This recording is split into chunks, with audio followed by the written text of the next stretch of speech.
By lake and stream in Victoria's beautiful trout country are scenes that every keen angler dreams of. Snow-fed, trout-filled creeks and rills tumbling light-heartedly to join their parent streams, the Big River, the Haqua, Delatite, Jamison, and Father Goulburn. Timbered mountains and purple ranges of Victoria's high country at Buller, Tobruk, and Howitt give them birth. The encircling hills imprison their waters in one of Victoria's loveliest lakes, Eildon. Like a bridal veil, Eildon's escaping waters fall to Goulburn's bed, swirling, eddying to create the dome hole, the mecca of trout fishermen the nation over. This famous water, where the trout are halted in their upstream progress, has yielded as many as 2,000 beauties in 1 week.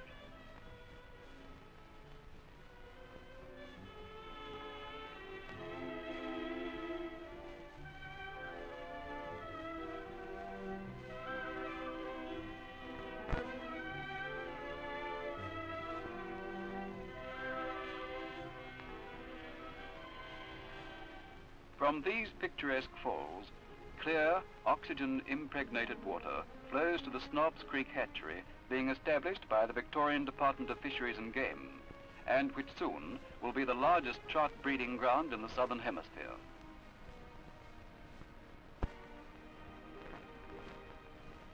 The purpose of the hatchery is to raise young trout from the egg stage onward. The eggs are obtained by trapping breeding trout on their spawning run upstream. The traps are set in various parts of Victoria, often in rough, uninhabited bush country.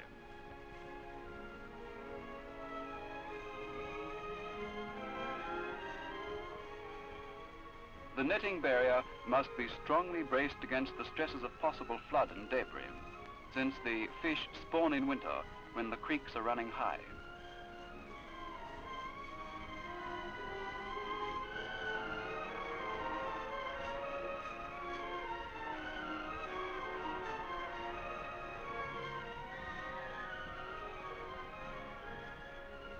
At spawning time, the trout leave the big waters, traveling up the little streams and creeks in search of shallow gravel banks, where the water is cool and shaded, and there to lay their pressing on and on into the very headwaters of the stream, in blind obedience to instinct, the trout seek a way past the netting until, inevitably, they find their way through the cone, but not to freedom.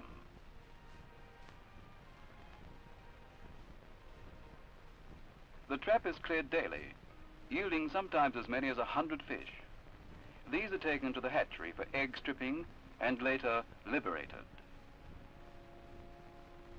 Both of these trout are rainbows, the upper the female, the lower the male. The orange-colored eggs are about the size of a peppercorn and are taken painlessly and without injury to the fish. An average-sized trout of about 2 pounds will produce 2,000 eggs. To prevent injury, the fish is held in a piece of wet stripping cloth during this operation. Male fluid or milt is stripped onto the eggs. The fertilized eggs are stirred with a feather and any dead eggs carefully removed. The eggs are placed on gauze in the darkened hatchery shed with water constantly running over them to simulate the natural environment.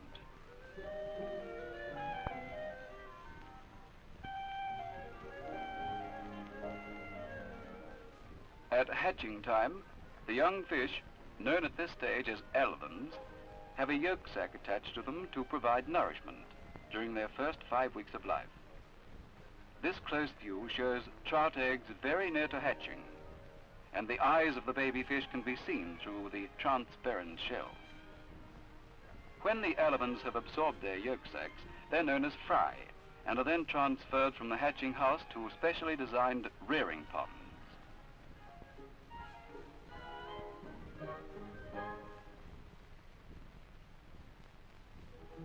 When the hatchery is completed, there'll be several hundred of these ponds. Sprays keep the water aerated, for without ample supplies of oxygen in the still water, the trout would sicken and die. As the development of the hatchery progresses, lawns and shade trees will separate the ponds and play their part in attracting insects, which will also be drawn to the water by electric lights hung over the pond.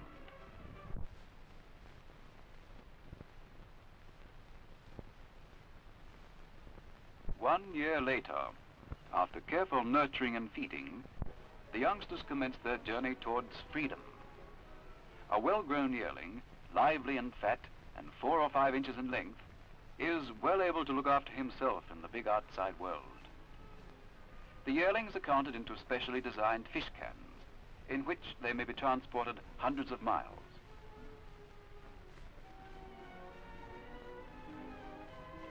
On these journeys, hatchery men act as nursemaids to the fish, changing the water frequently and occasionally aerating it with a pump.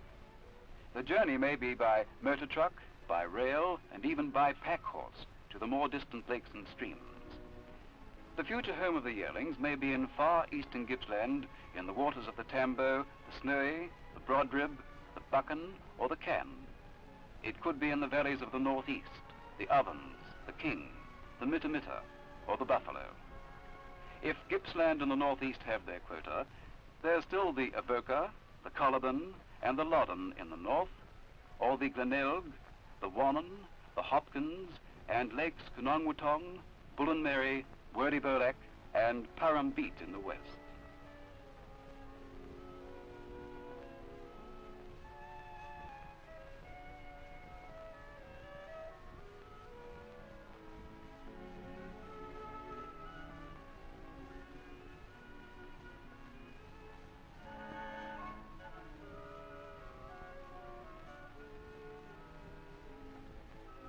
September 1st, opening day of the season, and most of Victoria's 36,000 licensed anglers are abroad this morning. Expert and tyro try their luck. The boy with his can of worms, the older enthusiasts with their flies and spinners, casting hopefully in their favorite spots. Places affectionately known as Rainbow Run, Collar's Hole, Cookhouse Run, and so on. But you'll not find any of these colorful names on the map. They exist only in the world of anglers, yet each brings past visions of a glorious day's sport and promise of delights to come.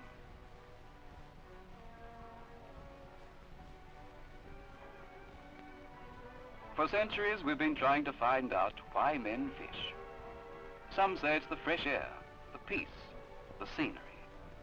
Some the opportunity for reflection in solitude. Some even suggest it's the fish they're after. While for others, well, it's just another excuse.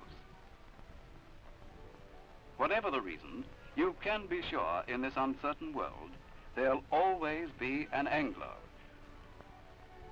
To the expert, selection of the fly is important.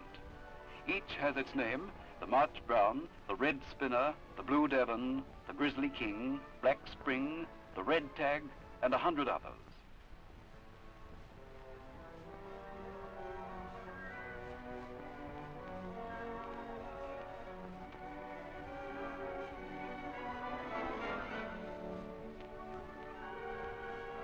Our expert decides on a red tag.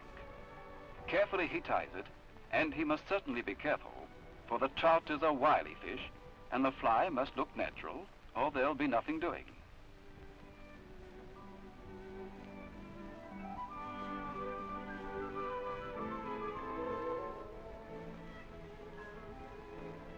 There are no set rules for anglers, and that's the beauty of the sport. Some prefer the river rapids, some the mountain creeks, some the placid depths of lakes and backwaters. Here, in idyllic surroundings on Lake Eildon, a lone angler casts. And he's not to be disappointed. The fish strikes, the reel screams, the fight is on. The tackle is fine, and this trout will take careful handling. As it runs and wheels, the angler gives the fish its head, winding only when the captive pauses to take a breather, twisting and turning, diving and stalling, employing every trick in a shrewd trout's armory. Full of fight still, but to the expert's practiced touch, tiring, slowly weakening, approaching the final stage, when even the stout-hearted trout admits he's licked.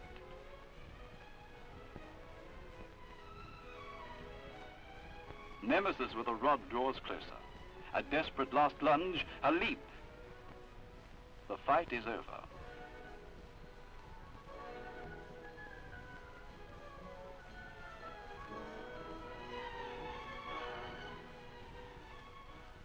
This one didn't get away.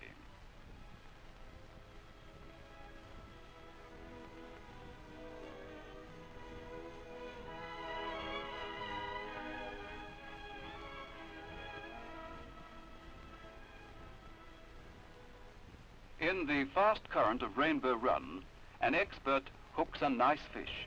It's not easy out there, especially if it's a big fellow. The fish has to be played until he tires. Then comes the netting, always a precarious operation in midstream, the angler balancing himself on wet, water-polished boulders. No, sir, it's not easy. I'd advise sticking to the bank for a while, like this chap, who's hooked another beauty.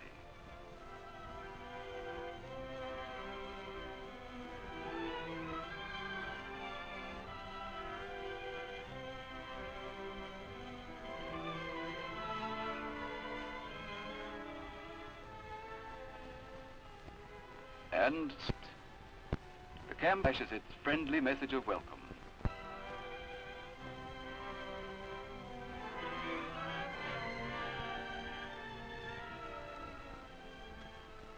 Refreshed, we leave the unspoiled beauty of Victoria's lakes and streams. But we shall return. Yes, we'll be back all right, with rod and line. It kind of gets you, this country. Hooks you like a trout. A lovely land.